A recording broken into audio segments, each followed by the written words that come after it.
इस सवाल को आपको सीखना इसलिए ज़रूरी है क्योंकि अगर आप रेलवे की तैयारी कर रहे हैं तो आपको भी इस सवाल को लगाना आना चाहिए और इस सवाल को आप मात्र 30 से 40 सेकंड के अंदर लगा सकते हैं। अगर आपको इसका फुल बेसिक पता है, नहीं पता है तो आज सीख लीजिएगा। देखो इस सवाल में आपको दिया हुआ है cos की घात 4 थीटा माइनस sin की घात 4 थीटा। इसको हम एक प्रकार से लिख सकते हैं। हाँ, अभी मैं आपको सिखा रहा हूँ तो थोड़ा टाइम लग सकता है। इसको हम लिख सकते हैं cos square theta minus sin square theta और एक ब्रैकेट में लिख सकते हैं cos square theta plus sin square theta बराबर दिया हुआ है k।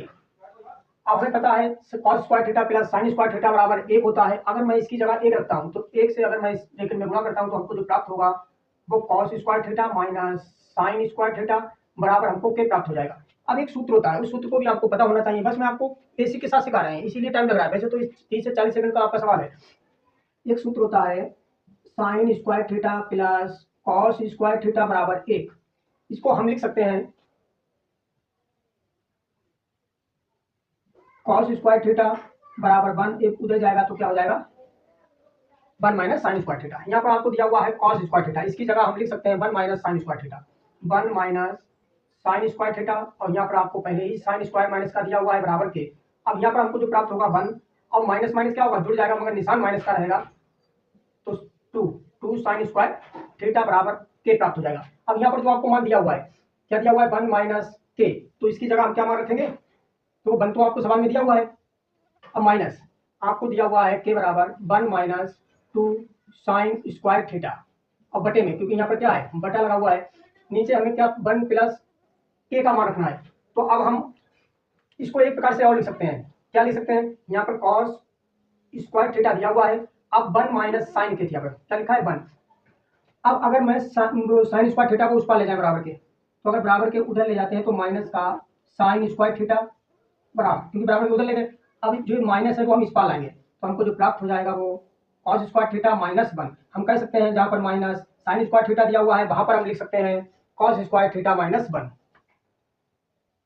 माइनस किया, तो यहाँ पर हमें जो प्राप्त हो जाएगा वो प्लस का प्राप्त हो जाएगा, क्योंकि प्लस का प्राप्त होगा cos स्क्वायर थीटा माइनस 1 बराबर क्या है के है, क्योंकि इसी को हम दूसरे प्रकार से लिख रहे हैं।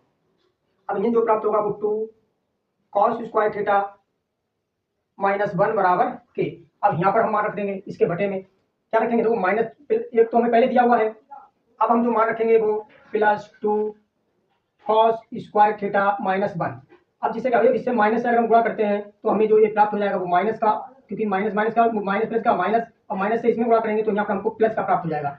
अब इससे इसे काट देंगे क्योंकि ये प्लस का ये माइनस का है, यहाँ पर भी ये प्लस का ये माइनस का है, हम काट देंगे तो यहाँ पर प्राप्त होगा वो हमको 2 से 2 काट सकते हैं, क्योंकि हमें ऊपर प्राप्त होगा 2 साइन स्क्वायर थीटा और बटे में 2 cos स्क्वायर थीटा, 2 से 2 हम काट देंगे, साइन स्क्वायर थीटा बटा cos स्क्वायर थीटा बराबर होता है tan स्क्वायर थीटा। ये इसका क्या हो जाएगा उत्तर हो जाएगा। अब अगर हम डायरेक्ट बात करते हैं तो हमें ध्यान रखना है कि इस सवाल को क्या जो आपको दिया हुआ है इसको हम किस प्रकार से लिख सकते हैं, इस प्रकार से भी लिख सकते हैं। फिर हम क्या करेंगे cos स्क्वायर थीटा का डायरेक्ट मान रखेंगे, cos स्क्वायर थीटा बराबर हम डायरेक्ट लिख देते हैं यहाँ पर 1 minus plus 2 sine square theta और यहाँ पर हम रखते हैं plus 2 cos square theta minus 1, direct एक से एक काट देते हैं और हम ऊपर हमको साइन प्राप्त हो जाता है, नीचे हमको cos बराबर हमारा उत्तर हो जाता है, वो हो जाता tan। आशा करते हैं दोस्तों मैंने आपको जिस प्रकार से बताया है उस प्रकार से आपको बढ़िया तरीके से समझ में आया होगा। अब आपसे मिलते हैं अगले वीडियो में।